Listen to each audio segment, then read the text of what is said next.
This holiday season, I'd like to remind you, use it or lose it. Alright.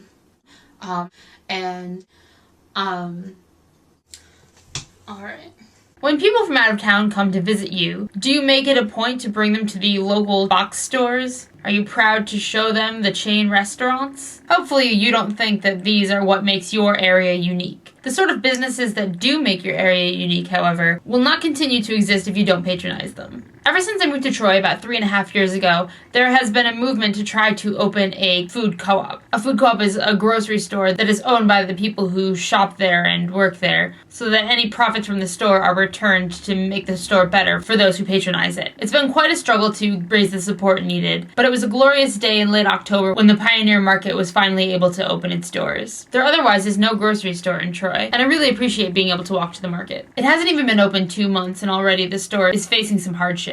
Sales are not coming in as fully as they'd hoped, and apparently a loan didn't come through. Upon hearing about this, I decided I would buy every possible thing I could at the Troy Co-op. Across the river in Albany, Mayor Jerry Jennings just vetoed funds for public bath number 2. Apparently a glorious place to go swimming, though I never had the opportunity, and it looks like now I never will. My friends that knew and loved the place are outraged, and with good reason.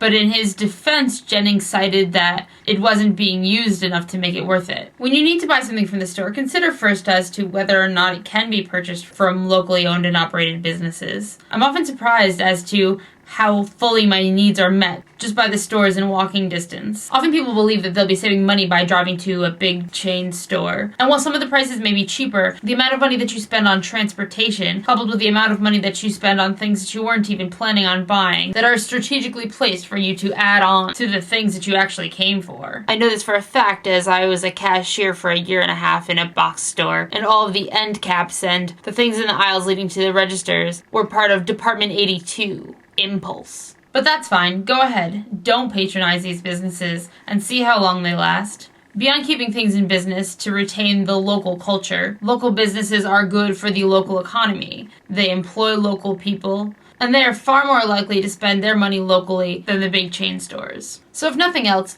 while you're shopping, I urge you to skip the mall and head downtown and check out some independent shops and boutiques.